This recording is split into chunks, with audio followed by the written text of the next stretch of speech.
Hello, hello. Hey guys, welcome to the Caramel Rail Show. I am Caramel Rail. Hey. Hopefully, you guys are having a wonderful Sunday. I sure am. We are back for another video. We've got some great tea, some great info for you guys this morning. We will be back later on for our review for Love and Marriage Huntsville. You guys may have already seen the notification for that. I've already sent that out.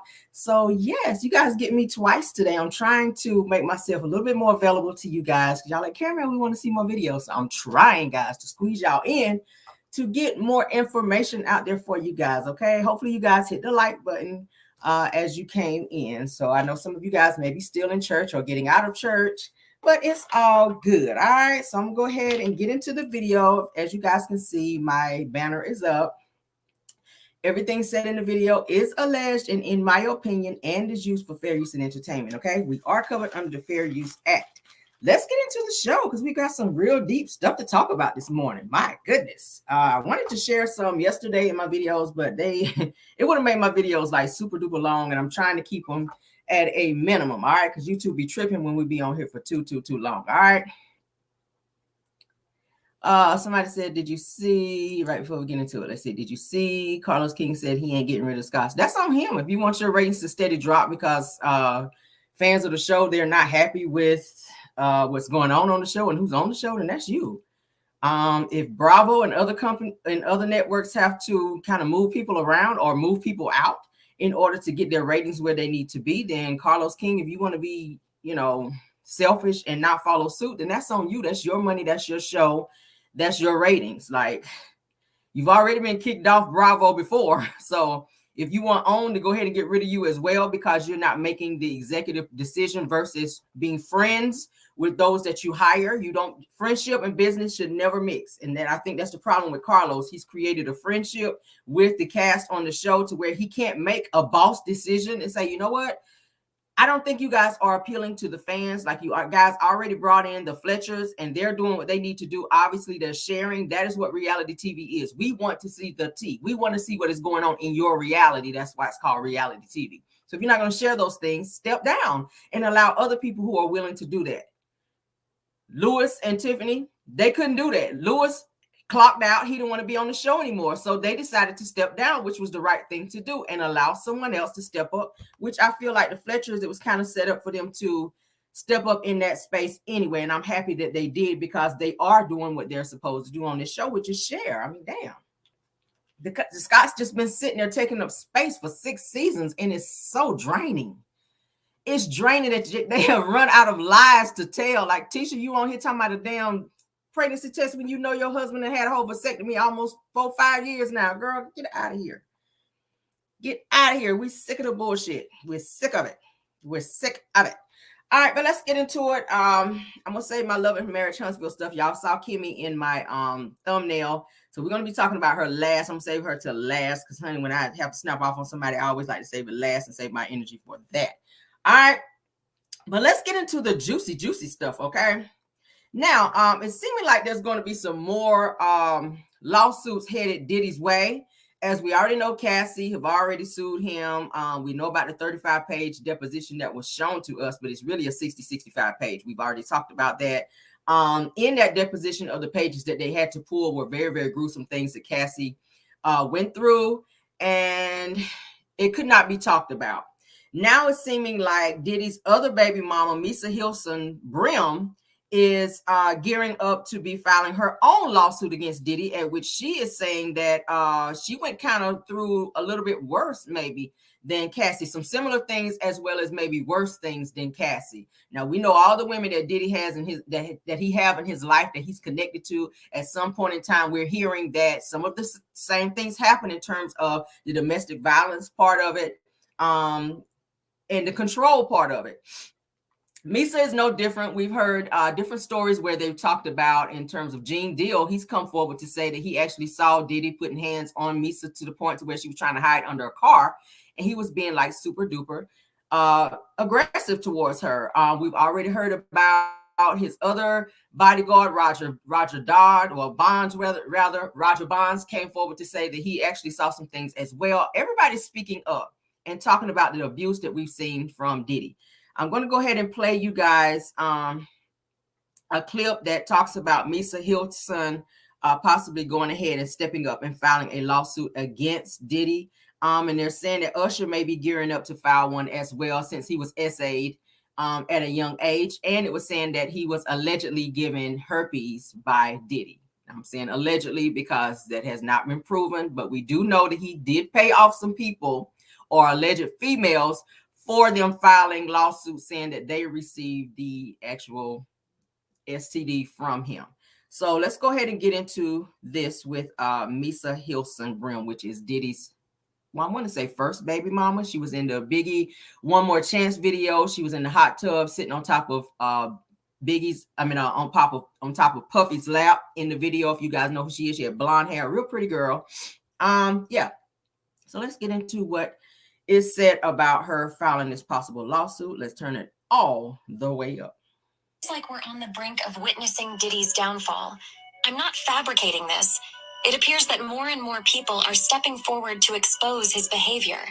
His ex-girlfriend and mother of his child, Misa Hilton, is speaking out, revealing that Diddy treated her in the same manner as he did Cassie, and even worse. Misa is even filing a lawsuit of her own, promising revelations more explosive than Cassie's. While we in it, let's talk about those stories that Misa Hilton posted about Diddy that one time she was mad at.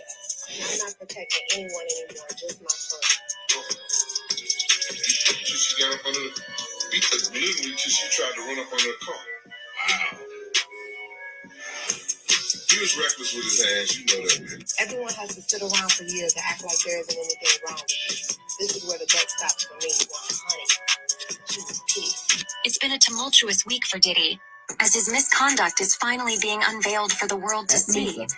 If you thought his mistreatment of Cassie was terrible, brace yourself. Things are about to escalate. Misa is prepared to disclose how Diddy not only mistreated her during their relationship, but also subjected their overall family to mistreatment. Misa means business, and it seems like Diddy is on the verge of facing the consequences of his actions. But in case you missed it, the recent lawsuit against Diddy was the first time he's been publicly exposed on such a significant scale. There have always been talks and... There you go. So now y'all hear that his first baby mama, Misa Hilton Brim, is gearing up to be filing her own lawsuit against Diddy for the things that she's experienced. She's saying that she experienced similar things that Cassie spilled out in her own deposition, which we know was SAing, trafficking, physical abuse, and the list goes on, okay? There have been so many other people that have come up to testify in different videos and interviews against Diddy, saying that they've seen these things, they witnessed these things. A lot of people, we got more, there's more. Katt Williams, I'm going to show you guys a video with Katt Williams here coming up. Gene Deal is actually still speaking out. So many other sources. We already know that 50 Cent, he's not spared his tongue on things that he's seen and or know about. So we're going to get all the way into this and expose. This is the week of exposure. We're going to expose right here on this channel. I'm going to be exposing the tea that I get, because a person like Diddy, baby, you need to be in jail.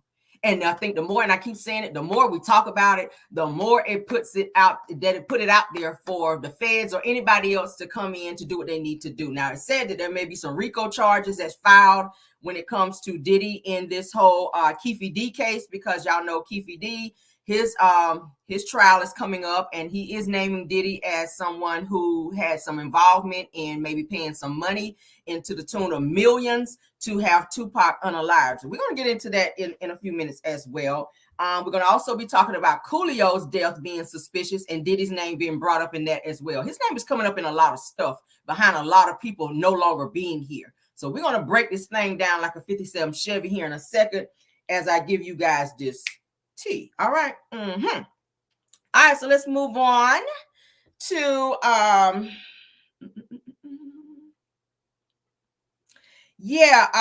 and in this same particular video that I'm going to play here, it's talking about, y'all know Devontae from Jodeci.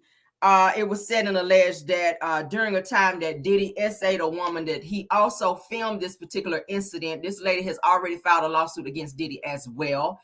This is the same particular woman who said that she and her friend were invited to a party where she was essayed by Diddy as well as Aaron Hall. You guys remember that? We talked about it. I did a video on it. This particular woman said that the incident was recorded, that Diddy did show up at her house and threatened her. And also the video was sent to Devontae for him to watch it. It seems like when he records these women, he also sent it out to watch it. So that is also called Revenge P. I don't think he understands that. He also sent videos and or images, very graphic images, according to 50 Cent, of Cassie to him, where he was saying it was back shots and very explicit videos and or pictures. That is called Revenge P. That's a crime, okay? You cannot send someone's pictures out without their consent over the internet or over via text message or email, any type of way when you do it, you know, through the waves like that. You can't do that. But let me go ahead and play something for you guys, because I like to, you know, I like to attach my receipts, honey, whenever I'm talking about stuff. All right. So, oh Lord, Diddy. It's so much to talk about with him, y'all. It's like a never-ending saga. Like, he is giving me lots of content, and I just keep digging and I keep finding stuff, and I'm just like, wow. Yeah, his name is being brought up in the Diddy death as well. We're gonna talk about that, guys. We got a lot to uncover today. I hope you guys got time, and I hope you guys are ready to gasp, honey, once again, once y'all hear some of this stuff, because I was just like, oh my God. I know it's Sunday, child. And I know y'all probably got y'all Bibles over this, child. Y'all might want to pull y'all Bibles out with this one. All right. So let's get into it. Let's get past this ad. Oh, child. Shout out to Miss T for this information, honey. Going to be banned from the Grammys next year. Let's back it up. That's my brother right here from day one. We used to wake up, and back in the days when he was like 10 and I was a little bit older, his older brother, we used to fight over the frosted flakes. It was curious. I got a chance to see some things. Yeah, but you were 13. What were you saying? I went there to see the lifestyle. And I saw it. And it was But I don't know if I could indulge and understand what I was even looking at. It was pretty wild. Well, that'll do it. Diddy better start packing up, because Usher is about to end him once and for all by exposing some of the darkest secrets about him. Word on the streets is that Usher is about to drop a lawsuit that's going to be crazier than Cassie's lawsuit, revealing how Diddy allegedly essayed him when he was a child living with Diddy. And listen, y'all, this drama is crazy, because Usher came with receipts, and you won't believe the nasty things that Diddy allegedly did. Why are the streets saying that Diddy gave Usher herpes? So what was in Kim's book? You want to hear it? Here it go. Now, I cannot confirm or deny what's in this book, but ain't nobody fit Natasha K. Me. So in this book, it detailed his relationships with men, footage of those encounters. It had the names of the men he slept with, a disease. Allegedly, Diddy giving Usher a disease. Okay, so y'all better hop in, because listen, it is giving Kardashian levels of drama. Actually, you know what? Scratch that, because the Kardashians wish they could get this type of drama, because it just went from being crazy to downright criminal. Now, y'all know how people were dragging Cassie for settling with Diddy out of court, talking about how she was only after the money at the start and all that. Well, there was talk about how she was doing the victims a disservice, and she should have stuck with the case until the end of the trial and blah, blah, blah. Well, as it turns out, she actually did a major service to the victims, because more and more people are being bold about their claims and are coming out to expose Diddy for hurting them, and they're now fighting for justice. Oh, and Cassie had the chance to settle the lawsuit before she even filed, because her lawyer revealed that Diddy tried to settle with her before she filed. Her lawyer revealed that she turned Diddy down, and she said Mr. Combs offered Miss Ventura 8 figures to silence her and prevent the filing of this lawsuit. She rejected his efforts and decided to give a voice to all women who suffer in silence. Miss Ventura should be applauded for her bravery. So even though Cassie ended up settling out of court, she still achieved the goal, because Diddy was getting dragged for filth. And is. But it doesn't just end on social media, because there have been some new lawsuits filed against him and his businesses that Diddy is now quickly losing millions upon millions of dollars. Now, we thought that it was messed up before, but then Usher just stepped in the chat. And listen, when I tell you all the things that he had to say about Diddy? It's horrific, way worse than we thought it was going to be. But before we get into that, I gotta talk about how a lot of people in the industry and in Diddy's circle allegedly saw Usher's lawsuit coming because they have been cleaning house and distancing themselves from him. Macy's announced that they were dropping his fashion line, saying, as a part of our ongoing review of our brand portfolio, the Sean John collection has started to phase out of assortment since early fall 2023. Diddy's products are being removed and will be available on the site. It's course of business. Retail stores are always evaluating and deciding what's relevant to consumers. Diageo, the company behind Ciroc, even took him to court, saying the new public and disturbing accusations against him risk devastating and permanent damage to the tequila brand. Now, at the time, we thought he was going to get dropped, not just because of Cassie's lawsuit, but also because of their other lawsuits that were brought against him. In case you missed it, 2 other women came out to file lawsuits against him for allegedly essaying them back in the 90s. One of the women is Joey Dickerson Neal, and she claimed that Diddy drugged her, essayed her, and recorded it without her knowledge when she was a college student in 1991. According to reports, the complaint alleges Mr. Combs intentionally drugged Dickerson Neal, leaving her unable to stand or walk. The suit said she left her drink unattended with him at the restaurant, and afterward, under alleged pressure from Combs, she took a hit from a blunt. They then drove to a music studio, the suit stated. When Dickerson Neal couldn't exit the car, Combs allegedly took her to a place he was staying to SA her, according to the filing. Even worse, she revealed in the lawsuit that Diddy had made a video of him SAing her, and he shared it around. Reports had it that days later, a male friend named Devontae Swing, a member of the popular 90s R&B group Jodeci, revealed to Joey that he viewed an adult tape along with other people, according to the suit. Joey said Swing feared his band would lose its record deal if he spoke against Combs. She also released a statement saying, I'm so thankful for the bravery of the other women that came forward, the Adult Survivors Act, which opened up the filing window to seek justice, and the unwavering support from my attorneys. Dickerson Neal said in a statement Friday, for 32 years, the only people I have been able to confide in were my close friends and therapists. I'm feeling as if the darkness has lifted, and I can freely move forward in achieving my full potential. The next woman to come out decided to stay anonymous, but she claimed that Diddy and singer Aaron Hall allegedly SA'd her and her friend back in the 90s. She claimed that she and her friend had met Diddy at an industry event hosted by RCA Records. She said that both men had been charming, but when they invited her and her friends to Aaron's apartment for an after party, she didn't think anything of it. According to reports, while at Hall's apartment, Jane Doe was offered more drinks and was coerced into being intimate with Combs. After Combs finished doing his business, Jane Doe laid in the bed, shocked and traumatized. While Jane Doe was trying to get dressed, Hall allegedly barged into the room, pinned her down, and forced Jane Doe to be intimate with him. But it was worse than that, because according to reports, Diddy and Aaron then took turns to SA her friend at the time. It didn't end there because days later, Combs went to the home where Jane Doe and her friend were staying, became irate, and allegedly assaulted and choked Jane Doe until she passed out. Combs was allegedly looking for the friend because he feared she would tell the girl he was. Hi. Sorry for the ad, guys. What y'all think about this tea? What y'all think? We're back.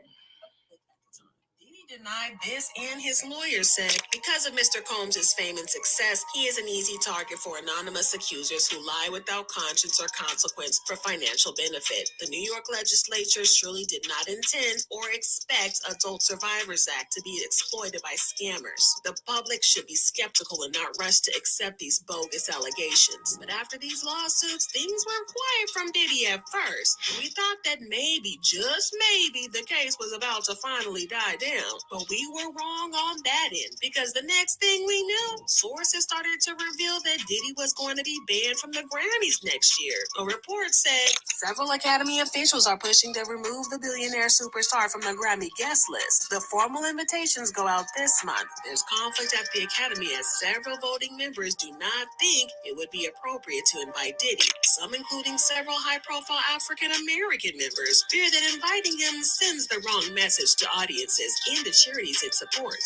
Several publicists have asked that their artists aren't seated by him. It's a logistic nightmare. Yeah, and that was pretty bad. But the next thing that happened was absolutely shocking because Diddy's brand Revolt TV announced that he was going to be stepping down. They released a statement that said Sean Combs has stepped down from his position as chairman of Revolt. While Mr. Combs has previously had no operational or day-to-day role in the business, this decision helps to ensure that Revolt remains steadfastly focused on our mission to create meaningful content for the culture and amplify the voices of all Black people throughout this country and the African diaspora. They continued, our focus has always been one that reflects our commitment to the collective journey of Revolt, one that is not driven by any individual, but by the shared efforts and values of our entire team on behalf of advancing, elevating, and championing our culture. And that continues. So when I saw this, I immediately knew that something sinister was about to happen. I mean, things were starting to quiet down when Revolt TV made their announcement. And I get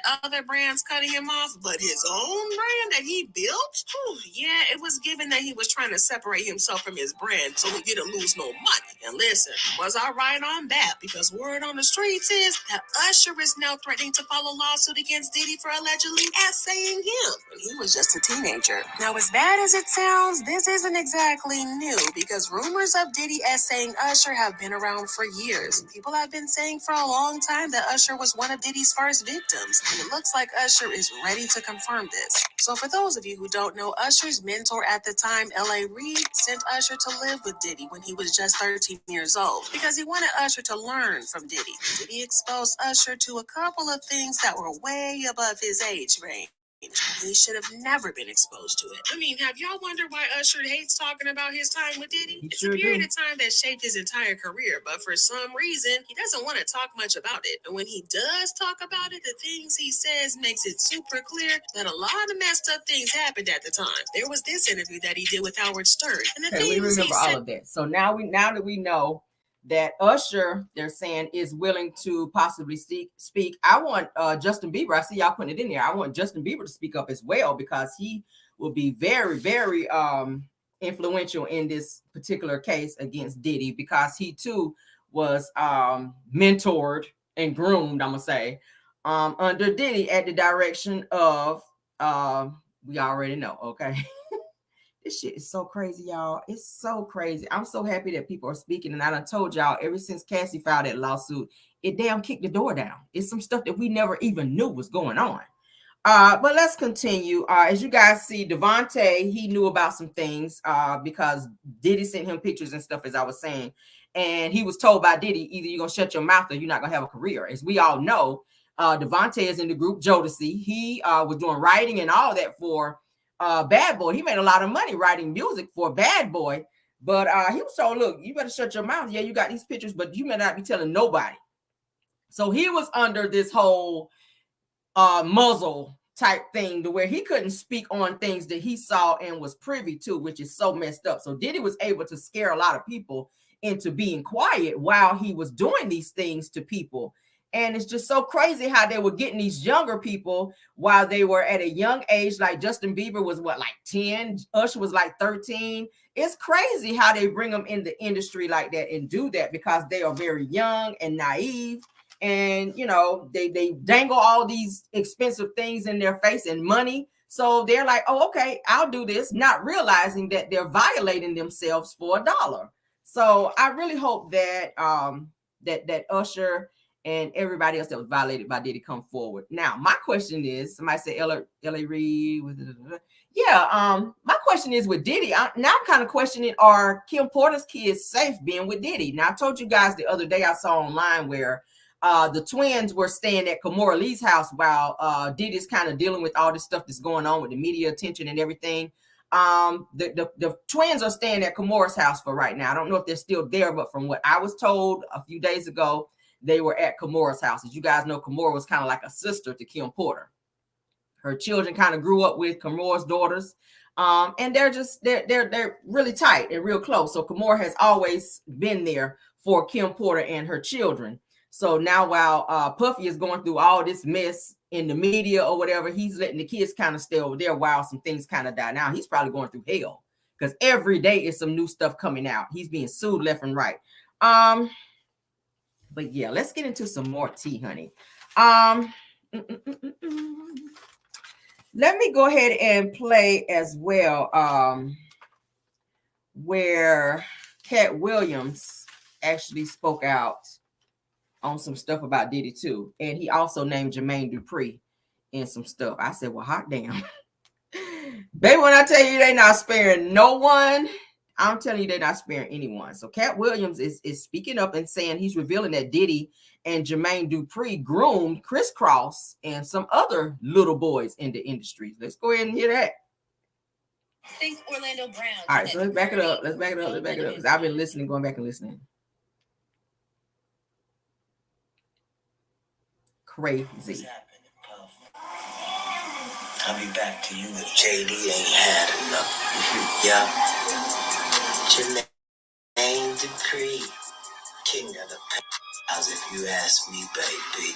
I mean, like, around the neighborhood, we would dance and sing a little bit, but I mean, we really got into it a lot when we met Jermaine Dupri, our producer. The rabbit hole of disturbing Diddy allegations is getting crazier by the day, and reports just surfaced that Katt Williams discovered Diddy and Jermaine Dupri were both allegedly grooming and violating young male artists, including Criss Cross. One of the Criss Cross members, Chris Mac Daddy Kelly, died of an OD in 2013, and rumors are going around that his substance addiction was triggered by some trauma he went through as a child star. We all know that stories like this one are not rare in Hollywood, and many child stars fell into addiction after being preyed on and traumatized. Think Orlando Brown, Jeanette McCurdy, Corey Feldman, Amanda Bynes, and many, many others. Now, these rumors about Jermaine Dupri doing something inappropriate to Criss Cross are not exactly new. However, a video recently resurfaced where Katt Williams called out both Diddy and Jermaine, and now fans are saying the entire entertainment industry is built on grooming, abuse, and trafficking. But what exactly did Katt say about Jermaine Dupri and Diddy?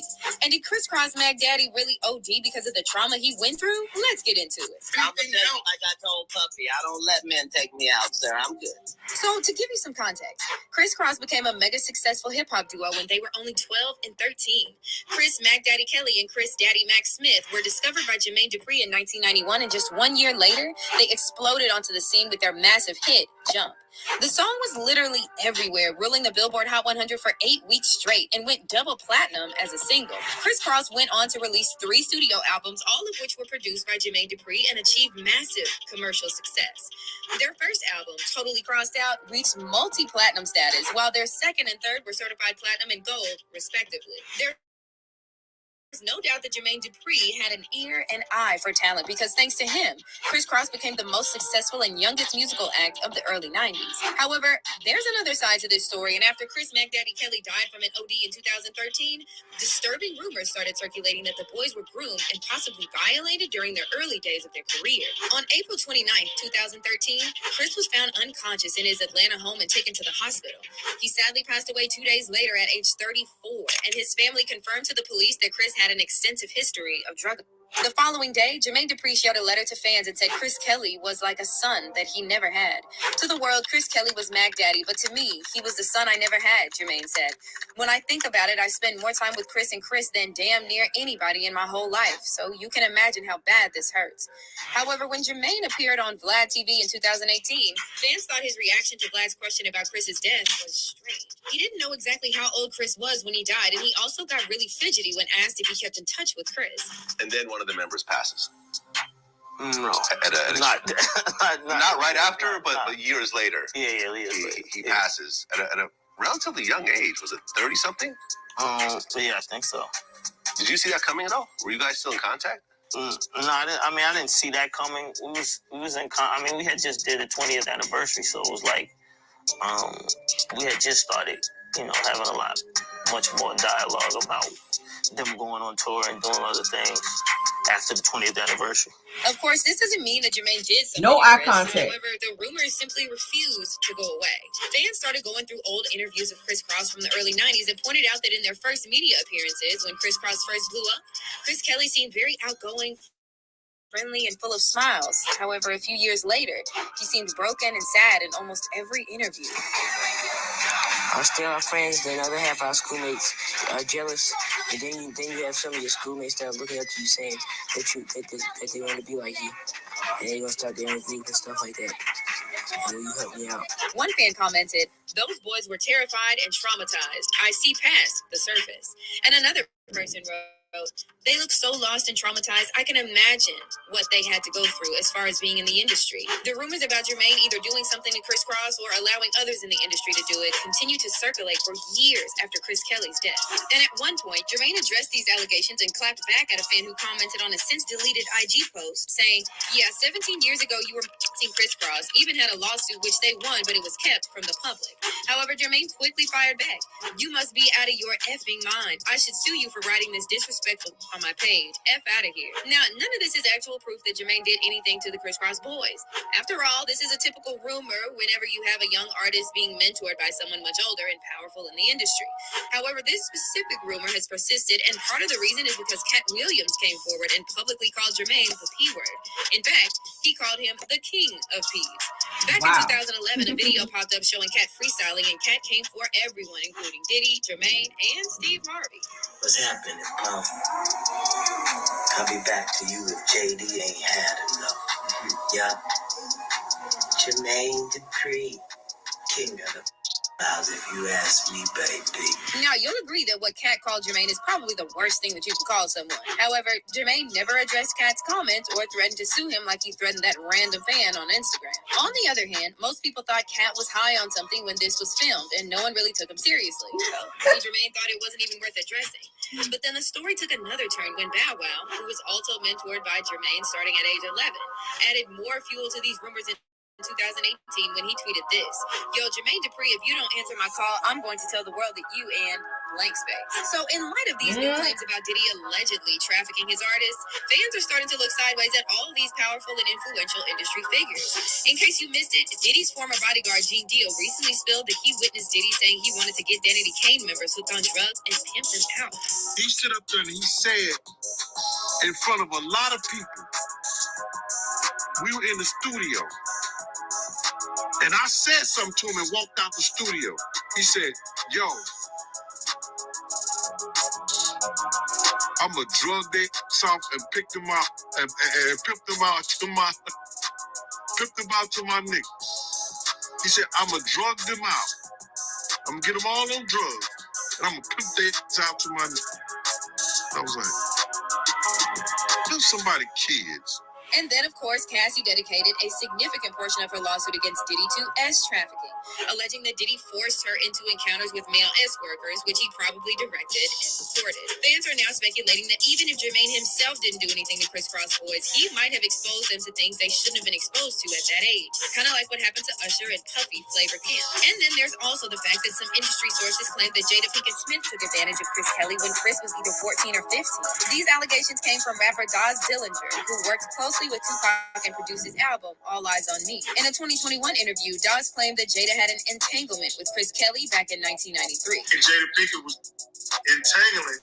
She was entangling with Chris Kelly on Mother Criss Cross, because Criss Cross was in the room and he was like, "Jada Pinkett is at the door, but don't leave. Take this weed. Chill." We like, "Damn, gave us an ounce of weed. We'll kick it right here." And he came back in, he said, "Get up with Jada Pinkett." I'm like, "Damn, this Jada Pinkett at a young age." Also, we can't forget that Jaguar Wright said she heard that many young men ran away screaming from Jada and Will's house and their mentorship. They're both bisexual. They do weird things in their house, and young men have left their house screaming to get away from them in their mentorship. Meek Mills, Bashir Gray, left that house screaming. Fans are now saying that even if Jermaine didn't touch Criss Cross, he should have protected them from all the evil in the industry, especially since he claimed Chris was like a son to him. One fan said, "If Jermaine knew, why didn't he say something? Jermaine should be charged with a crime, and his parents knew too. Zero sympathy." As for parallels between Diddy and Jermaine, someone commented on the Katt Williams freestyle video, "He ain't lie about Puff and Jermaine Dupri," and then another fan added, "We used to wake up and wrestle in bed together, Diddy." But how do you feel about these allegations against Jermaine and Diddy? Do you think something traumatic happened to Chris Kelly as a child star? Comment down below. What y'all think about that? Y'all hear Jada Pinkett name thrown up in there, Criss Cross? They were young boys during the time that they're saying that Jada had an entanglement with Chris Kelly. Inappropriate. inappropriate behavior. Y'all see how the industry is? I keep telling y'all. All right, so let's move on. We got some more tea, baby. Got some more tea. I dug up some more stuff that I want to share with you guys. Oh my God. Are y'all enjoying it so far? Y'all, somebody said Will entangled Nick Cannon too. Child, Nick Cannon done been on, I done showed y'all the video where Nick Cannon was sleeping on Jamie Foxx's couch too during some wild parties. So, I done told y'all now. All right, so let's get on into the next video, honey. Lord, when I tell you, it's so much going on, Jesus. All right, so this particular video, we're going to get into rapper Coolio's death, sounding a little suspicious, and also it's going to get into where Gene Deal, which is Puffy's ex-bodyguard, he's going to speak of Diddy allegedly offering him $30K to take out Biggie, and he turned it down. Okay. He also says that that the guy that was actually after Biggie was really after Puffy, and Puffy just acted oblivious to it, like he didn't care. But well, I'm gonna play it for you. Okay. But he said he was offered $30K to take Biggie out, and he turned it down. Okay. So let's get into it. I said, oh my God. Oh my God. So y'all know why he wanted to get rid of Biggie, because Biggie was trying to leave Bad Boy because there was some mismanagement of funds. He was no longer happy there. He and Puff were not really in a great space when he passed away.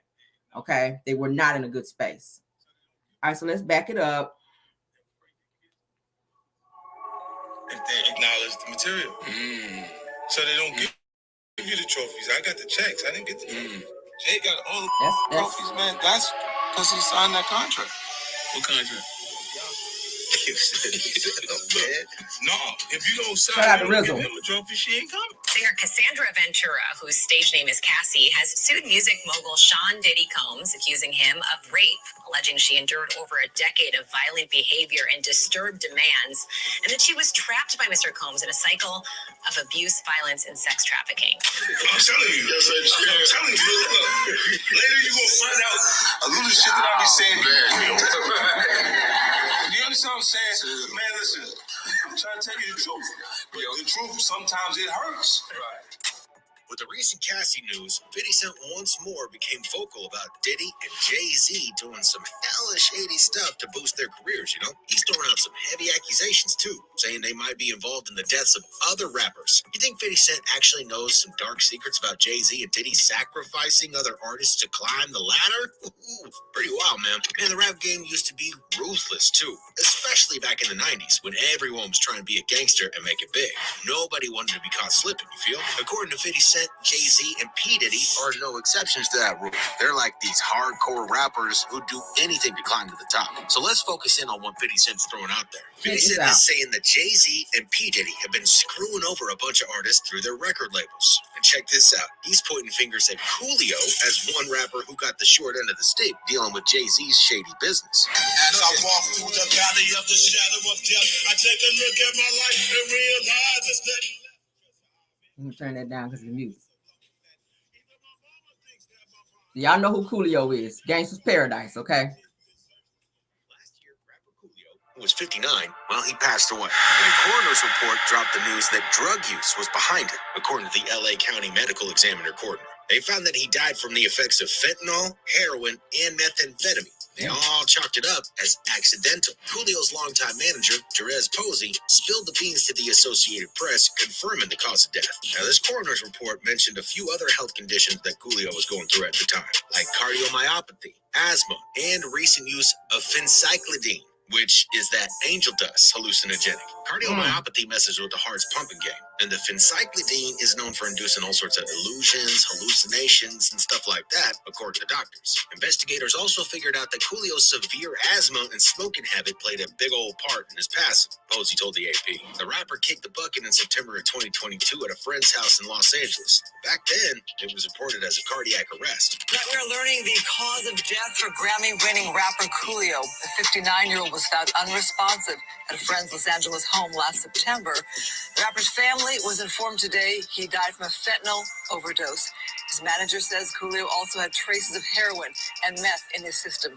Coolio, whose real name is artist Leon Ivy Jr., was so known for that 1995 single Gangsta's Paradise. His 1994 debut album titled It Takes a Thief also scored a top 10 hit with the single Lakeside. Sheila Finnegan, Coolio's manager, confirmed his death in a statement to USA Today, expressing gratitude to fans worldwide.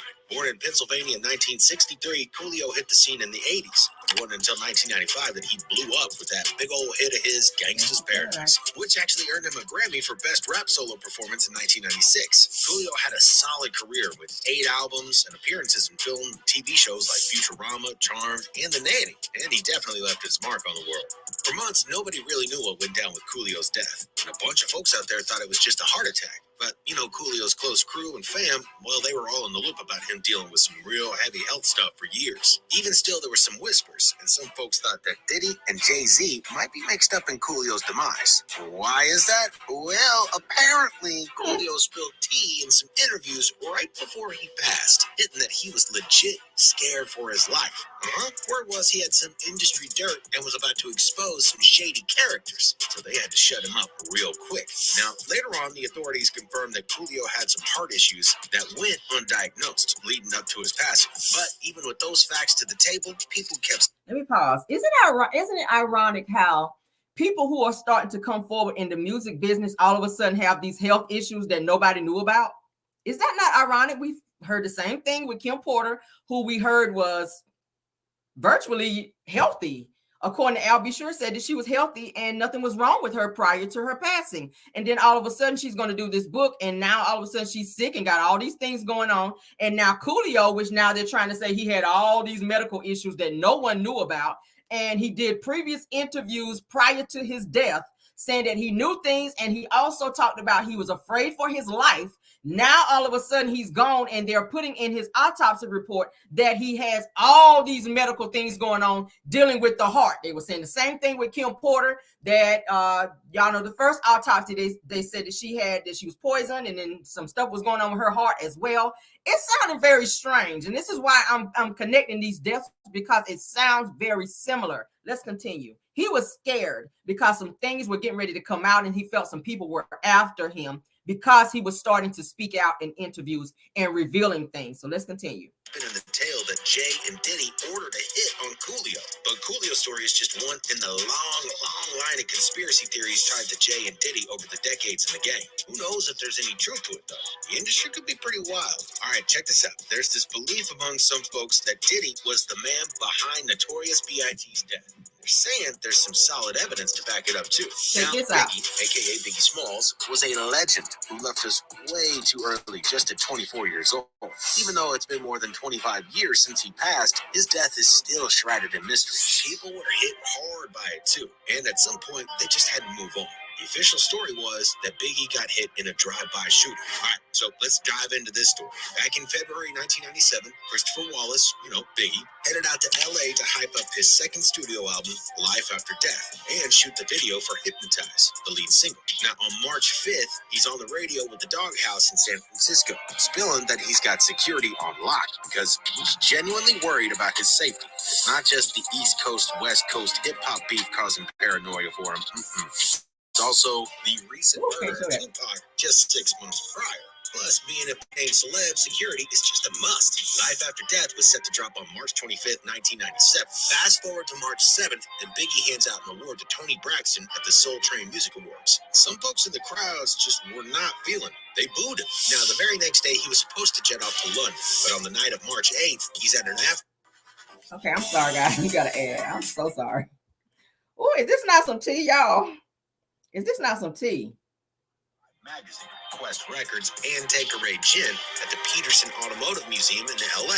Guest list there? Man, it was packed. We're talking Faith Evans, Queen Latifah, Aaliyah, Chris Tucker, the Wayans brothers, and a whole bunch more. Now here's the kicker. Eric Johnson, the photographer, spills that he was supposed to snap shots of Biggie in LA that year, but he couldn't even nail down a location because he kept getting death threats. Things were getting real intense around Biggie during those times. Just 2 days later, on March 9th, 1997, around 12:30 a.m., Biggie, rolling with his crew, hits up an after party at Steve's Bounce place in Hollywood Hills. But here's the thing. Before they even get there, the LA Fire Department shuts down the party early because of smoking, loud tunes, and the place was just getting too packed. Biggie's riding in the front passenger seat with his crew, including Damon D-Rock Butler, Lil Cease from Junior Mafia, Sean Combs, a.k.a. Puff Daddy at the time, is in the other SUV with his squad. They're trailed by a Blazer with Paul Alford, who was Bad Boy Records security director, and an off-duty Inglewood cop named Reggie Blaylock.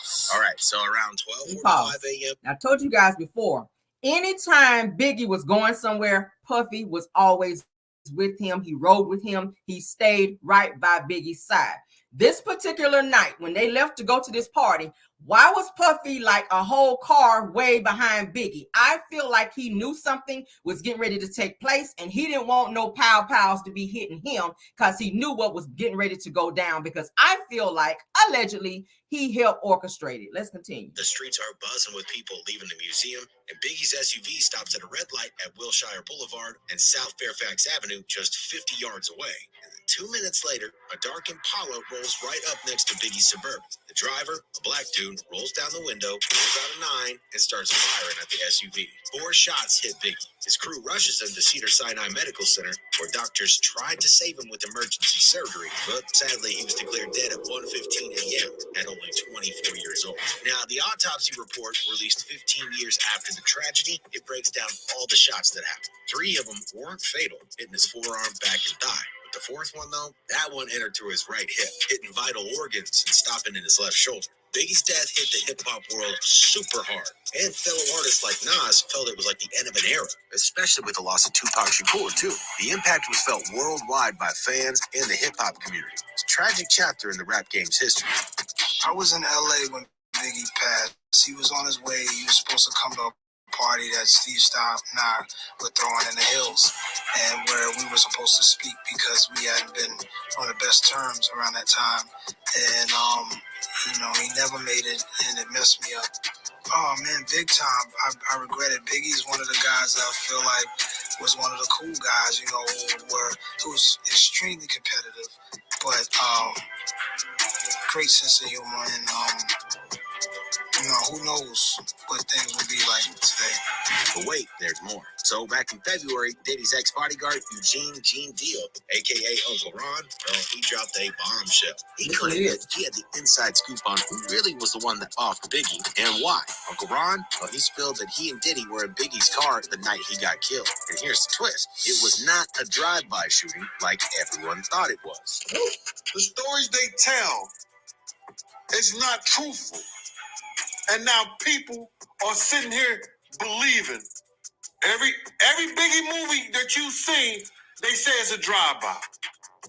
When the witness tell you the car was stood right there at the corner, the car was probably there all night.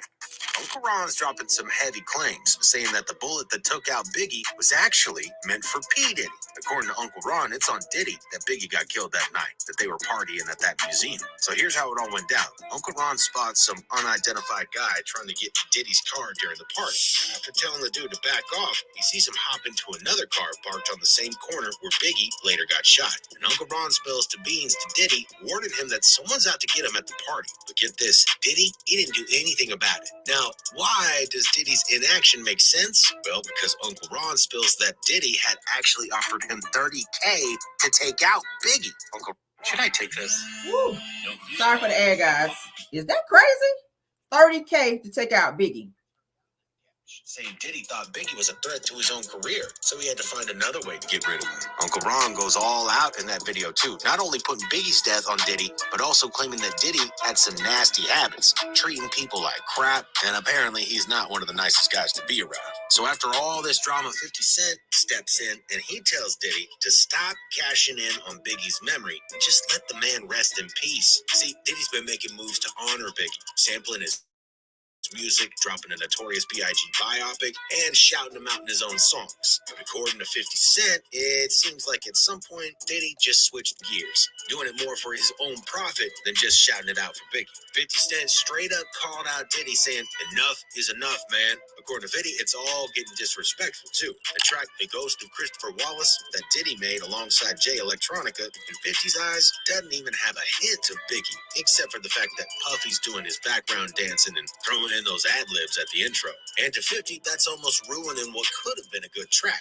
Everyone knows about the back and forth that Diddy and Mace went through. These two have been beefing for a minute, and for good reason, too. You see, Mace was yet another victim of Diddy's unfair actions. See, Diddy claimed Mace owed him $3 million not too long ago. And this comes after Diddy's denial of stealing from Mace and his suggestion that Mace owed him $3 million for an album he never even delivered. He challenged Mace to bring receipts, claiming that Mace became a fake pastor and conned people.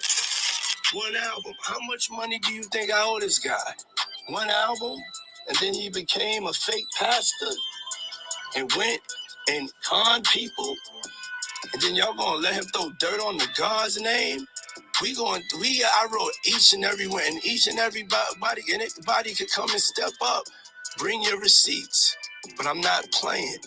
I'm back outside and I'm fighting back for us. And I'm also do a little fighting back for me. You know what I'm saying? So how much money does, and I'm just throwing this out, how much money does somebody like a Mace owe you? Because the reason I Mace say that, owes me $3 million. Mace fired back with a scathing response, too. He posted it on Instagram where he took aim at Diddy's mother, Janice Combs. In a video, Mace denied Diddy's request for receipts, saying, "Yo, I did this nigga told me he want receipts. Let's start with your mother, nigga. Your mother got the receipts, nigga. Everything is in your mother's name. That's the one who got the receipts, nigga. You need more proof, nigga? Biggie ain't here, so Big can't give you no receipts. He dead. Craig Mack can't give you receipts. He dead. What are you talking about? Who else? Black Rob can't give you receipts. He dead. And everybody else, you made sign paperwork so they can't talk about what I'm talking about. I'm the only one with the guts. And I signed it, nigga, because I ain't need the money. All money ain't good money." Then he went on to reference former Bad Boy signees like Biggie, Craig Mack, and Black Rob, suggesting that Diddy had also exploited them, all of whom have passed away. Mace asserted that he's the only one with the guts to speak out against him, refusing to sign because he doesn't need the money. In another video, Mace addressed the situation, expressing that he stands by what he said and how he said it. He claimed that P. Diddy and his crew have been trying to defame him for years. Mace is ready for any kind of confrontation, too, stating that Diddy can't beat him at anything. And I dealt with him as aggressively as he has chosen to deal with me. The back and forth drama between Diddy and Mace is unfolding publicly, with each side making bold claims and challenging the other's narrative. All right, we're gonna stop it there. What y'all think about this T-Lord? Coolio's death, they're saying, is sounding a little suspicious. He was running scared. He was doing interviews. He was actually talking in case something happened. I think he was speaking out. And I think he was kind of doing like Kim Porter, like, let me try to put something out. Let me leave a paper trail. Let me leave some nuggets behind just in case some shit happens to me. We already know that Kim Porter was doing an in-depth book about Diddy and the things that she witnessed. There was also a video that she was privy to with, they're saying allegedly, that she saw and or walked in on Diddy with another male person in the act, and it was videoed, and she had that, and that was going to be put in her book. So it's no coincidence when she started talking about this book, all of a sudden she gets sick out of nowhere. All of a sudden she has pneumonia, which there's been 2 autopsies I told you guys about. The first autopsy says that there was some type of poisonous something in her system. There was blood splatters or blood drippings rather on her pillow leading into the bathroom as well and on her bathroom floor. Now, we already said if a person has pneumonia, why are you bleeding? What is going on? There was something that happened to her other than what was reported. And now they're saying that rapper Coolio was found in a friend's bathroom where he apparently had taken an overdose. And now they're trying to say within his autopsy that he had all of these different medical issues that was going on. But he too was talking and was saying that some different things were going on and he was afraid for his life and he was naming names. He talked about Jay-Z and he also named Puffy. So we all know that when you start to expose those two, and more so Puffy, people start to come up missing or invisible, so to speak. Okay. So yeah, that's what it's given, and that's what it gave. What do you guys think about that? Gene Deal also coming forward to say that $30K was offered to take Biggie out. He declined that, and it's looking like someone else may have gotten a payout because that particular job was taken out. That particular job was followed through. Biggie is no longer here. Rest in peace to him. Rest in peace to Coolio. Rest in peace to my boy from Criss Cross. It's so many. Damn. And all their deaths is so suspicious to me. And that is why I'm talking about it. That's why I'm connecting these, because it just seems very weird. And now that people are talking, like I said, now that Cassie has put this case out there, it's starting to make people talk.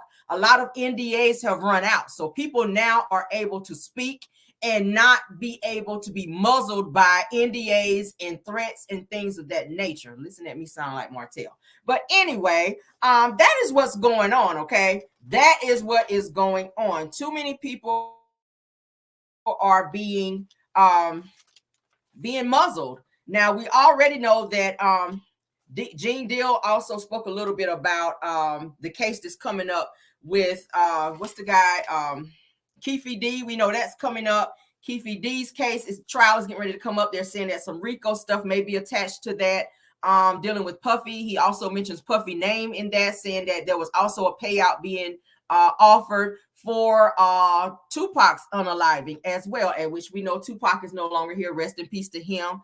A lot of our greats have been taken out over stupid stuff, and it all runs back to Diddy. Diddy's name is attached to all of these situations, and it's no coincidence.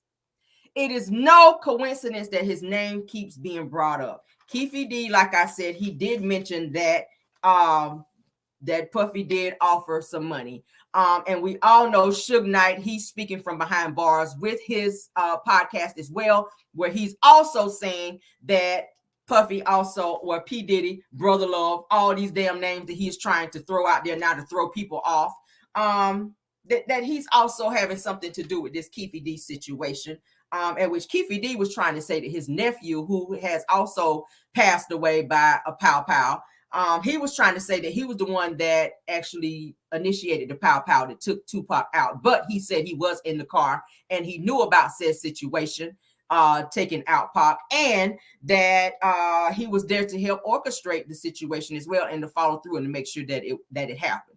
So that is why he is locked up. Of course, they raided his home, as you guys know, and they found evidence. I think they said they found an actual pow pow that was linked to Tupac's unaliving. So Keefe D's, like I said, his trial is coming up. He is talking about Pac, Pac's name. I mean, not Pac, but Diddy. Diddy's name may be brought up in that trial, and he may have to testify or not. But he may be going down in that situation, as well as some other SA assaults that's been brought against him as well. And now that they're saying that Usher may be filing something in addition to his first baby mama, Misa Hilson Brim, who said that she also went through being abused, maybe some SAs, and some other things that she was saying that Cassie went through that were very similar to what she is possibly filing a lawsuit against Diddy for. So it's so much. Diddy's name is coming up in a lot. But let's move on to something a little more lighter, some Love and Marriage Huntsville news, and I'm going to let you guys go because I still got to get my show together for our review later on, okay? Yes. Y'all enjoying this tea? Is this like some deep, deep stuff? I told y'all I was digging and trying to find some really, really deep stuff for you guys because I've been following this this Puffy situation and the things that's being connected to him. This is just, I ain't going to say mesmerizing, but very eye-opening for me. I love to dig and find stuff like this. I love it. So as I find it, I will definitely be sharing with you guys. Okay. Somebody said they're catching the replay. Thanks for coming. All right. So now I kind of hinted the other day on this situation with Kimmi Scott. As you guys know, the episode that's going to air tonight is going to be showing where Kimmi invites Tisha Scott and Melody Cherie Rogers. Now, Dr. Melody Cherie Rogers, let's properly announce her, to a spa day to where they're getting there, a mani and a pedi, at which Kimmi decides to ask Melody why she did not invite her to her name-changing ceremony. Then she turns around on social media and calls Melody's name-changing ceremony corny because Melody chose not to invite her. And I said before, she did not invite her because she does not feel that Kimmi is a great friend. You are siding with the Scotts. You have said some very things that Melody felt was very inconsistent to you guys' friendship. So she chose to not have you there, which Melody said the only people she invited there were people that she thought did have her best interest at heart in terms of her changing her name. That's her choice. That's her right. If she doesn't want to have Martell's last name, she doesn't have to. It does not bring anything positive to her name. Martell is a whole criminal. I mean, he always says, what did she get behind the Rogers name? What did she get behind the Holt name? I mean, yes, she was introduced to the world as Holt, but rightfully so, she came into the world as Rogers. She helped make you with the name Rogers before you actually proposed to her, which was on her graduation day, because you knew by her having the last name Rogers that she was going to be something and somebody. So that's why you wanted her. Let's get on into this clip with Kimmi, and I'm going to give you guys the update on Kimmi's response, because she got her ass towed up on IG in the comments where they came for her, and she tried to explain herself, and they were like, nah, bitch, we don't want to hear that, and kept tearing her ass cheeks off. But let's get into what Kimmi had to say, the conversation between she and Mel. I married. I moved my last name to my middle name. Okay. A lot of it was just in my head for having children. I never really wanted to be that stereotype where your kids go to school and they're like, what's your last name? And they're like, Grant. What's your mama last name? Scott. As African Americans, I think a lot of times we're thrown into a stereotypical cycle of, I'm going to assume that your kids don't have your mama's last name. And I think it's tragic. That just mattered, like, to me. You mean being baby mamas and not having the last name, having not been married? Mm-hmm. You and Jalen technically don't have the same last name anymore. Boom. All right. Mel always have a good old classy read, don't she? When I tell you Mel clapbacks, and she do it so classy and so corporate like. And you have to be like, damn, did she just read me? Yes, bitch, you were read. Okay. Let's get into what Kimmi had to say in the response of everyone tearing her ass cheeks off, baby. I said, listen, honey, you should have laid this. You should have stayed out of this. Let me go ahead and gather her ass like a tight ponytail right quick. Now, this is what she said. She says, wow. She said, this clip really got the girls feeling away. This is Kimmi talking. She says, I'm confused. She says, shout out to the graceful edits. Now she's blaming it on editing. She says, some think this conversation is related to moms and their children that they had and were not married. She says, it really does not apply.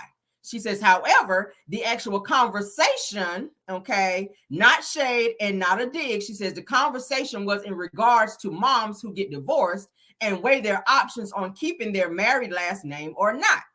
She says a lot of that decision-making includes their professional advancement with that name and their children. Hashtag next. And then she put the praise hands up. Okay. Kimmi. First of all, it wasn't your business. Okay. Second of all, you were very pressed about it because you asked her, why weren't you invited? She chose not to invite you because you've not shown yourself to be a friend, in which I already said I peeped in season 1. Okay. I peeped into season 1. Kimmi was not a good friend. Kimmi was jealous from day one. You're an older woman who tried to hang around younger women and make your mark on this show, which a lot of people are not feeling you because you continue to play in our face with this whole libido bullshit that we are tired of hearing about. You and Maurice don't have a storyline. You don't talk about your businesses. Your husband, he hops his ass on social media talking about he's this attorney. He's an accomplished attorney who has all these cases in all these states at which we haven't heard of. Well, why aren't you showing these things? We talked about it before. Kimmi, you claim to be a nurse. Why don't we see you in action? Now, I get it that you know, for HIPAA laws, you can't take the cameras into the hospital and show people that you're working on because that does go against HIPAA laws. We get that. But you are also saying you're in real estate. We haven't seen you do any of that on the show. Your storyline for the past 3-4 seasons have been about your libido, have been about you and Maurice and your marriage. The fact that one, y'all got married, and I feel like he wouldn't have married you had you guys not been on Love and Marriage Huntsville, because you dated him for how long prior to that? He didn't feel compelled to give you a wedding and or make an honest woman out of you until the two of you were on the show. And I feel like it was for storyline because he didn't want to take you on a honeymoon, sis. You were constantly asking him, when can we go on a honeymoon? When we going on a honeymoon? You were trying to trick him into going on a honeymoon, and he finally gave in because he was tired of hearing about the shit, and he finally took you on a freaking honeymoon. If a man loves you, I mean, typically a honeymoon comes right after the wedding. But I feel like the only reason that he married you was to shut you up and to make a statement on the show. Love and Marriage Huntsville is about married couples. So I felt like maybe he was trying to stay under the umbrella of the guys of the show of Married in Business, because that is what Carlos King put it out there as, married couples in business. You and Kimmi had to hurry up and get married so it can make it look like you guys were this married couple in business. We still haven't seen any businesses that you're involved in. We don't care about your sex life, Kimmi. We don't care that you have Kegel balls that's falling in the toilet. I mean, the cobwebs should have held them in there, according to you. Then you get an interview and you're defending your husband as he talks shit about you and saying that he wishes that you will roll over and just take it while you're going through your cancer situation, which I felt was very insensitive, very fucking disrespectful, very out of line. But you sit there and you defend him on Fox Soul as he constantly disrespects you. And even when Claudia Jordan asked him, did he want to apologize and or reiterate what he had to say about you as his wife, he sat there and refused to say anything. And you hopped in, as you always do, because you're his bald-headed beard, and allowed him to get away with a comment that you should have held him accountable for. If this is your husband, if he loves you like he say he does, number one, he's not going to disrespect the fuck out of you on national television, and he's not going to be insensitive to the fact that you are fighting a battle that may take your life. Now, we saw him doing this fake crying on the scene whenever he told Marceau that you were sick with cancer, but then he turns around and makes everything about an SE-actual need for him. He told Carlos King in the interview with him, SEX is not something that I want, that is something that I need. Now, it sounded like you have an SEX problem. And even in this particular episode coming up, when Kimmi lets him know that she hired a SEX therapist to come to the house to sit and talk to them, he looks surprised as if he doesn't know that he has an addiction. How is it that you don't know you have an addiction when you sat on national television as an accomplished attorney and let the entire world know that you are having fivesomes, sir? You're supposed to be a deacon as well. So what deacon sits his ass on national television to tell the world that he has or has had fivesomes, and then threaten to sue someone because they expose the fact that said fivesomes are being done at this credit repair place where you ain't fixing no fucking credit, and you want everybody to be quiet about it, but then again you turn around and admit to having fivesomes. I feel like there's a contradiction there. So, Kimmi, the fact that you continue to praise the very person that you say is a great man, he's a good man, Savannah. He's a good man, Savannah. You're saying that Martell is a great man. Now, that sounds like it's coming from a side chick. You're praising Ariane and asking about her feelings in a clip on Love and Marriage Huntsville. How does she feel? Who the fuck cares how Ariane feels when she stepped in between someone else's marriage and had a whole baby on this woman with her husband and continue to troll the fuck out of her on social media, and even when as far as trying to be on her show? Kimmi, you know that you would not have stayed with Maurice had he done the same shit to you. But it's like the tables are turned when it's on someone else. Ain't it amazing how people don't see things when it's on someone else? When it's on them versus they seeing it on someone else. You would not stay with Maurice had he had a baby with an outside person. Hence the reason he covered his bases to get a vasectomy. That's the only reason why he got it. Not because he didn't want to have any more kids with you. Because we already know you are already tapping into your body, your little, the hot flashes and all that shit coming on. You're an older woman, Kimmi. You're not getting ready to have no more kids. You were not planning to have, you probably can't have any more kids. So what was his purpose of going out and hurrying up and getting this vasectomy? For the same fucking reason that Marceau went out and got one as well. The same reason. And Martell is the one that drove their asses there, and he sat in the car when his stupid ass should have been the first one in there. It's amazing. But then you sit up in numerous clips of Love and Marriage Huntsville and scenes, and you act like you have this perfect situation with your husband. you know, that you really shouldn't even marry from the start, because he didn't have shit to offer you. He didn't have no credit. He didn't have a place to stay. He didn't really have no car like that. He didn't have shit after he left Kiowa. His claim to fame was getting on this damn show. And had you not ran up your credit and added him to your house and put him up under all your shit, he would just be the same sorry ass ninja that he was. You the one hopped in his DMs like the side chick you were. But then you're going to try to reference Melody as being this person who is not, you know, relevant because she chose to drop her ex-husband's last name. She's no longer married to him. She don't have to carry his last name. Just like you chose not to carry your ex-husband's last name when you divorced him or when he divorced you or however the shit happened. You were a single mother when you had Jalen. So you, ma'am, are not one to be speaking to a woman who was married when she had all 4 of her kids. Melody was married when she had all 4 of her children with Martell. He chose to step out and fuck up the relationship. So you don't get to tell her how she continues to deal with her life and the choices that she makes after the fact. Martell is not a great guy. Martell is a very troubled individual who used the fuck out of Melody to get him where he is right now. He would still be the same bum-ass ninja who was cutting somebody's grass without a fucking degree, who dropped out of college, who didn't have a pot to piss in, who was poor, who had to cut grass just to buy some shoes. He was no one without Melody. No one.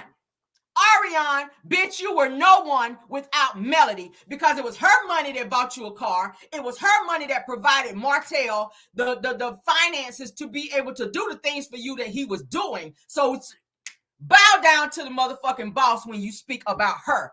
That goes for Martell. That goes for Kimmi. That goes for fucking Ariane. When you fix your mouth to talk about Melody, realize and understand the fact that none of y'all hoes, including Kimmi, would be anyone. We wouldn't even know who the fuck you were if it wasn't for Melody. Bow down to the motherfucking boss, because that's her show that you keep traipsing your sick, bald-headed ass on every single Saturday with no fucking storyline, with your sorry-ass husband who want to be threatening the bloggers because he don't want his shit put out there while he's working overtime to seal his documents so people can't pull his shit up. But people smart like Caramel and Black Titanic and other content creators gonna still find your shit out and put you on what they call blast. That's what I'm gonna do. Let me run up on some tea on that ass. I'm gonna tell your shit with my pinky up. Yes, let me gather you like a tight ponytail, bitch, because I'm sick of this.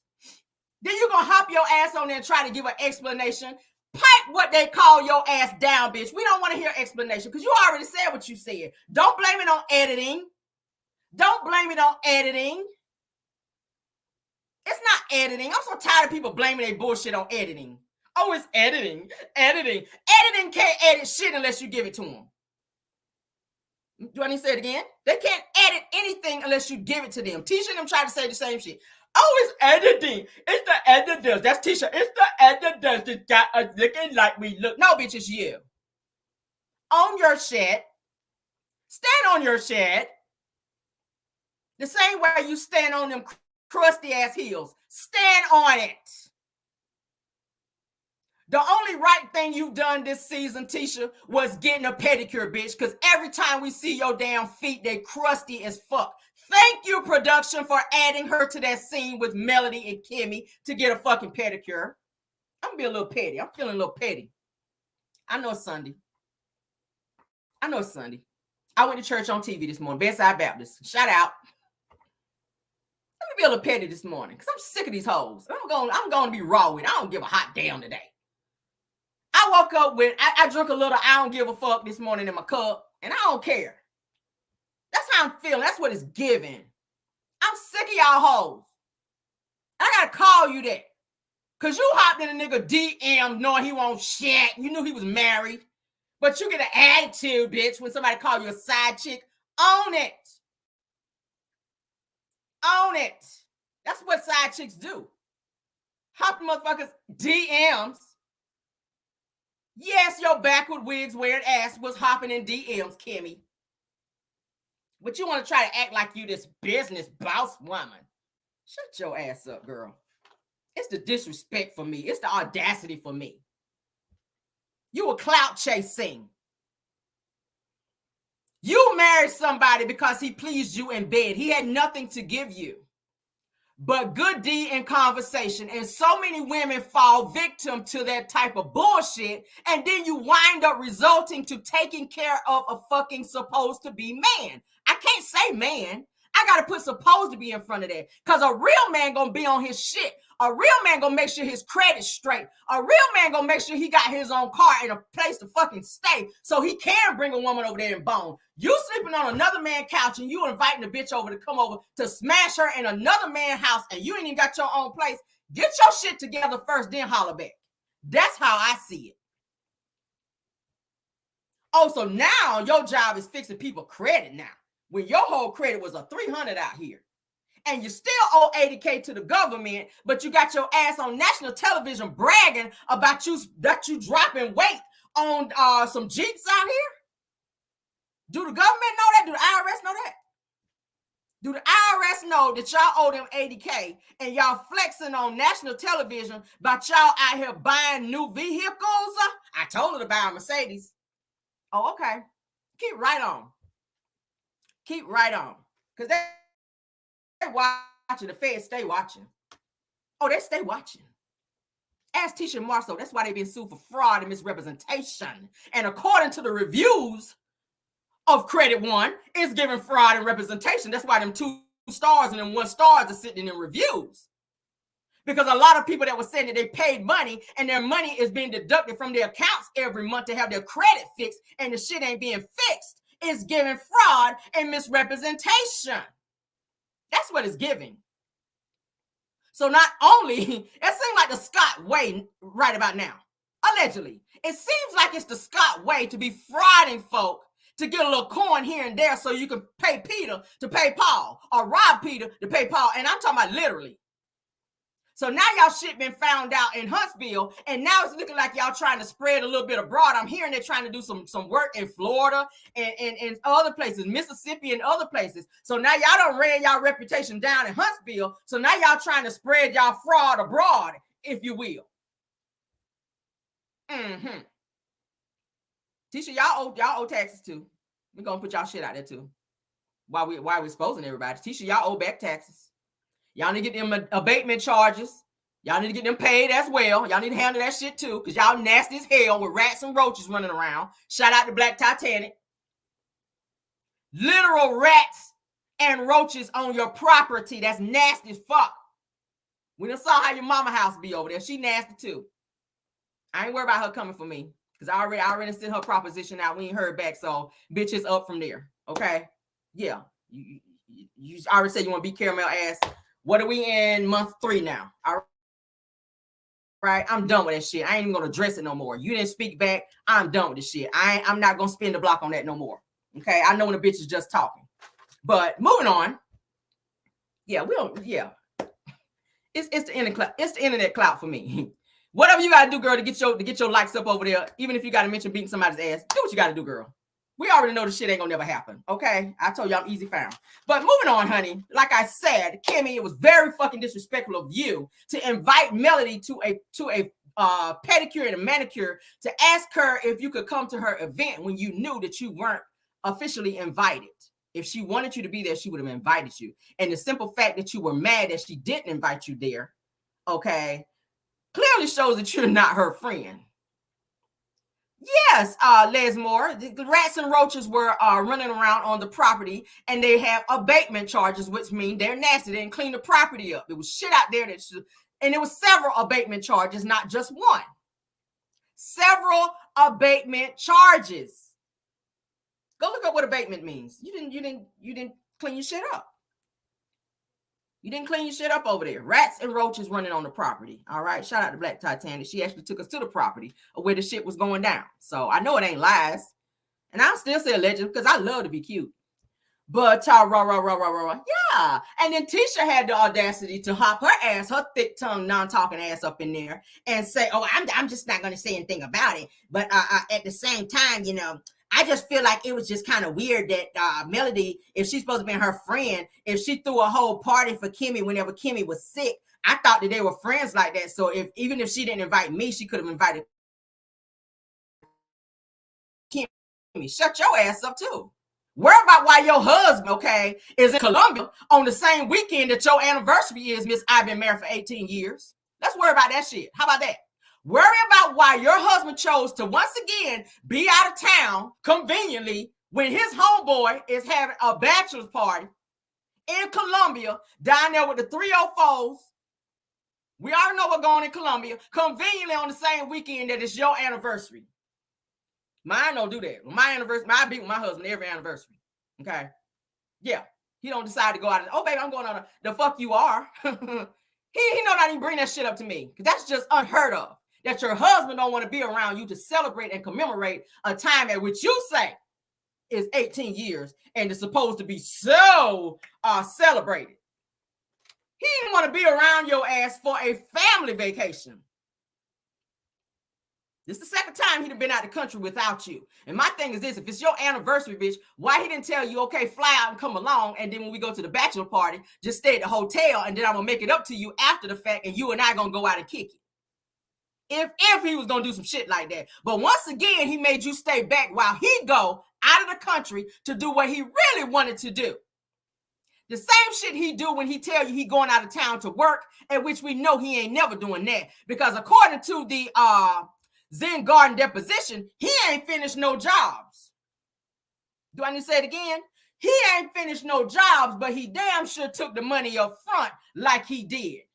So it sounded like it was some money being pocketed and some jobs that were being bidded on and taken, but the jobs were not completed and the money was not returned. So maybe this is how you're being able to afford all of these trips out of the country, because the time that you went to Africa coincidentally was the same time that you got these PPP loans that we talked about.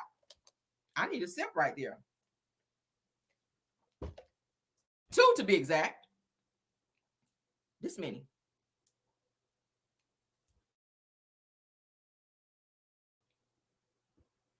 The feds is watching.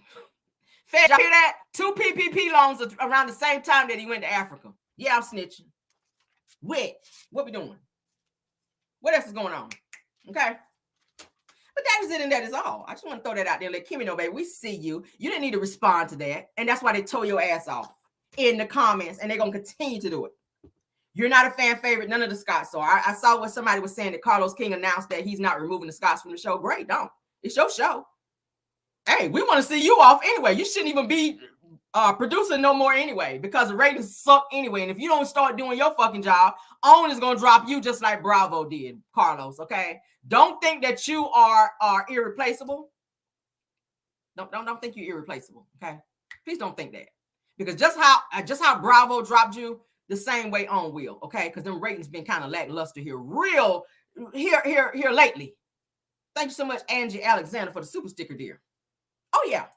Ratings have been low. Okay. Ratings have been low. In order to keep a show on the show, that's why you had Melody Cherie, honey, going on there and live streaming during the show to encourage people to watch the show. We saw that, Carlos. You didn't ask Tisha to do it because you know the shit won't gonna work. Won't nobody gonna watch the shit if Tisha hopped her ass on there.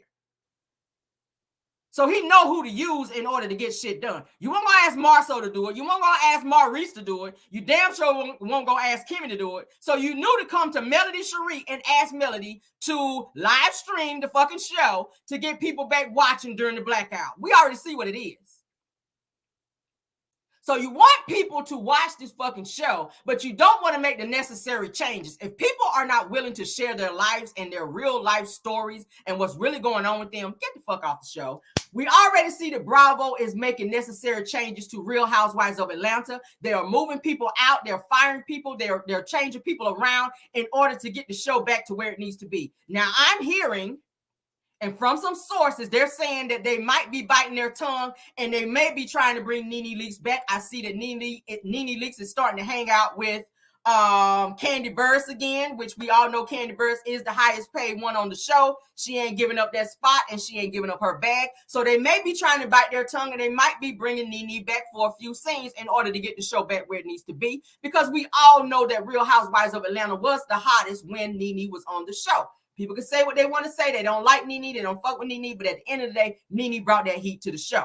The same goes with Love and Marriage Huntsville. Bringing the Fletchers on the show is helping the show, but it's also a burden on the show to still have the Scotts because they're not bringing anything. And if the Fletchers can come on one episode and share their entire fucking life and show their family and the dynamic and things that they're going through, the same can be done with any other family. It's some other people out there that can help this show. But because you are friends with the cast of the show and you put yourself in a position to where you people pleasing versus doing your fucking job, Carlos fucking King, that is why the show is continuing to suffer, in my opinion, and in everybody else's damn opinion to watch this damn show. I am tired of the bullshit, period. So I'll be back later on today to do my review on another lackluster show for my audience. I'll be back. I'm gonna continue to review it because I know you guys enjoy that, but it's starting to be very annoying, okay? It's starting to be very annoying. But I'm gonna get out of here, guys. Somebody said read this everything. Y'all, I had to go there. I had to get it off my system. Like, I was sick of this shit when I saw Kimmi responding to this. I said, I gotta eat her ass up this morning.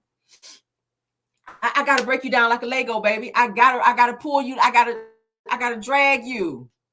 I gotta gather you like a tight ponytail. Yes, I had to go there. But thank y'all for being here. I hope you guys liked the video. I shared a lot of tea with you guys. I dug up a lot of tea. Somebody said, thank you, Kimmi. I appreciate it. Okay. Somebody else said it's annoying as hell. Yes, Les Moore. Great job again. Thank you, Miss Angie Alexander. Says that he's trying to copy Married to Medicine, go live during the show. Yeah, he's actually doing that. He is trying to copy other shows, but the shit ain't working. It's the people on the fucking chat. That's what it is. Get rid of some of these cats. It's too many fucking Scotts on the show. Everybody's been saying it. You have to look at the comments, okay, Carlos, to see what it is that the viewers like. Because you're appeasing to your audience. You want the audience to continue to watch. And if you're seeing in the comments that they're saying this is not working, they're tired of this, they're bored, you got to go back and make some necessary changes. That's what happened on Bravo. They said this fucking show is boring. We tired of hearing about Candy talking about Mama Joyce and all that. So they're changing those things to appease to the audience so that people will continue to support the show and so that the network does not drop the show. Period. So if you don't adhere to what your viewers are saying, then the fucking show gonna be pulled from the own network, and that's gonna be on you. What other shows do you have? Bell Collective, yeah, and there's fake storylines on there as well. JJ and his mama, that shit is boring. They don't have a storyline this season either. And I could go on and on and on. But we're going to get on out of here. Somebody said, great show, Caramel. The tea was piping hot and Dragon was epic. Thank you, ma'am, Miss Les Moore. I appreciate it. I hope you guys have hit that like button, okay, guys? I can't stress it enough. Please, please, please. I appreciate you guys coming over and watching. We want the views to almost, if not match, the likes, okay, on this particular video and other videos. Go back and watch those. And if you didn't hit the like on the other videos, hit it as well, okay? I appreciate you guys. Thank you guys for joining me today. I will be back later on at 7:30 in order to do the review for Love and Marriage Huntsville, okay? Thank you guys. Love you guys all the way down. Thank you, Mars, for doing a great job. Any content creators that join us as well, I appreciate you guys for being here and joining us today. All right. Get out of here.